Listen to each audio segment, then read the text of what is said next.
What's going on, guys? Sensei Andrew here from AmeriKick Langhorne location. I have Mr. Johnny Nunez, one of the newest AmeriKick franchise owners.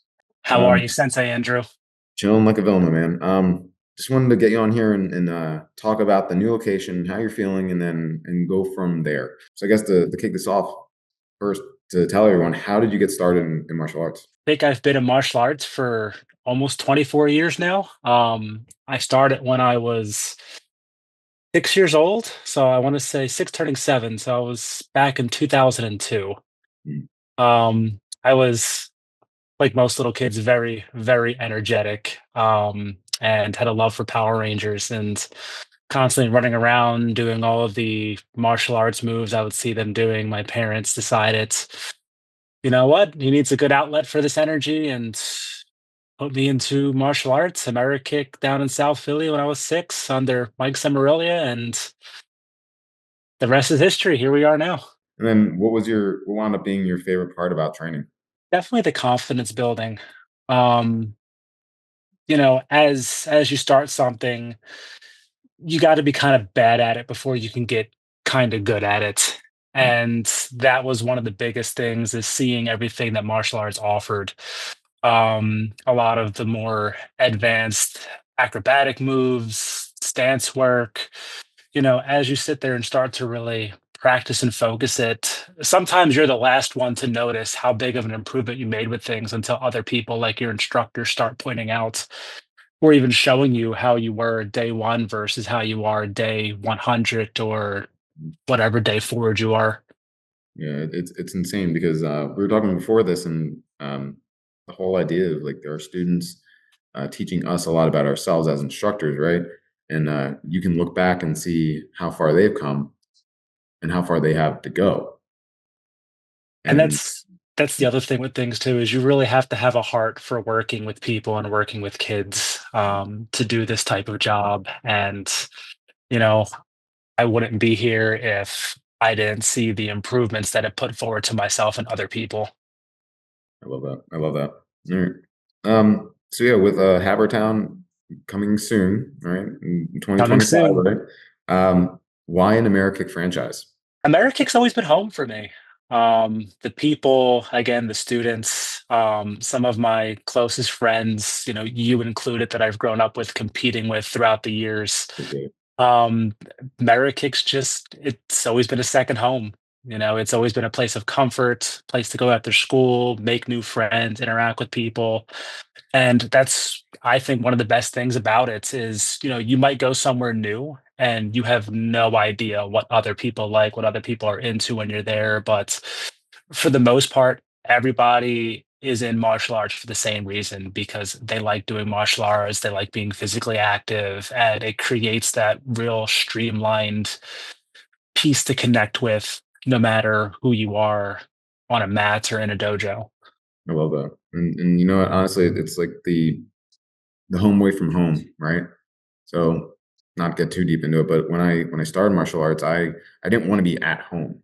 I wanted to be somewhere I felt comfortable, connected, and around other people who were like me, right? So Mhm. that was school here, and I can only imagine how many kids feel that way. How many kids like want to want to become comfortable with themselves, but also feel like they have a family outside of their family. I mean, And I think it's the silent voices that speak the most volumes in these situations, honestly. We get all types of kids, all types of students. For as rambunctious as I was when I was younger, I was also a very quiet and reserved person when I was uncomfortable. So the fact that I could have been quiet and reserved in other places, but always felt welcome to be energetic and loud and encouraged to be loud while at the school was something that, like I said, definitely spoke volumes. It definitely brought me out of my shell and made me feel like it was a home. with everything going on now, where do you see yourself in the next 5 years within the American organization? Well, obviously, still an instructor with you guys, Yeah. but hopefully having much more of a prominent role, working in the foreground and even the background, than I have been as an instructor. Working as an instructor for a location, a lot of the times you're doing just the day to day, interacting with the kids and the students as they come in.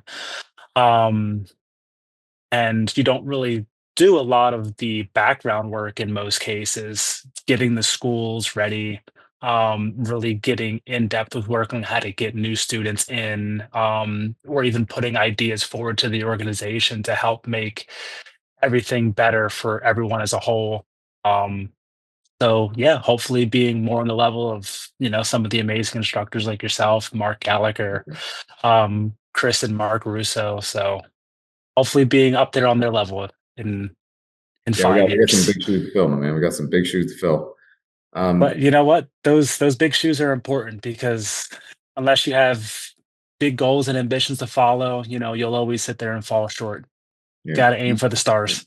Yeah, speaking of Sensei Chris Elias, like he would always say this: have goals so big that they scare you, right? And I think he might have gotten that from Steve Jobs or one of those guys, right? But um, that's something that always resonated with me. Like you got to have a goal that's so big that it scares you a little bit. It seems like it's unachievable. It seems like it's impossible, but there's no impossible. It's whatever your imagination can Mm. go to. All right, I've got one last thing for you. I Let's hear need it, one Sensei. piece of wisdom that you could give to anyone in the organization that's coming up and they want to be an AmeriKick instructor or they want to be a future franchise owner. What's one thing that you would say to them? Prepare. Prepare, and even when you feel you're unprepared, put your foot in the waters, because that's the only way you're really gonna sit there and meet your goals and meet your own expectations. If you sit there and wait until you tell yourself, "I'm ready," 3, 4, 5 years are gonna pass down the line, and all the time you could have spent getting ready and being invested and involved in the process will already have passed, and you don't wanna look back and think, "Man, I could have been there already." So, if you're interested, ask, put yourself in the position, and just work from there. I love it. I love it. Thank you. And Johnny, thanks for coming on with me and thanks for talking to me for a bit and helping us get some insight into Havertown and what's in store for 2025. And can't wait to see how far you go, brother. Most definitely, thank you for having me, Sensei, and I can't wait to have you guys all as a part of the process.